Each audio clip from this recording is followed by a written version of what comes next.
Hello বন্ধুরা, তো দেখো রাত্রে রাধিকা খেতে বসে পড়েছে। এদিকে ডাল আর ভাত নিয়ে নিয়েছে, একটা বাটির মধ্যে নিয়েছে। আর এদিকে আছে চিকেন কষা আলু দিয়ে।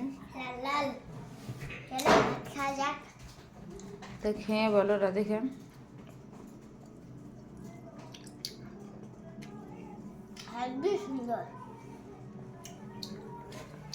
তো এইদিকে দেখো খাচ্ছে রাধিকা এখন। আর এইদিকে আমাদের দুটো ছানা চলে এসছে ঘরে, খাবার দাও করে। এইদিকে দেখছে রাধিকা, এদিকে খাচ্ছে আর এইদিকে ওরা দেখছে দু ভাইয়ে।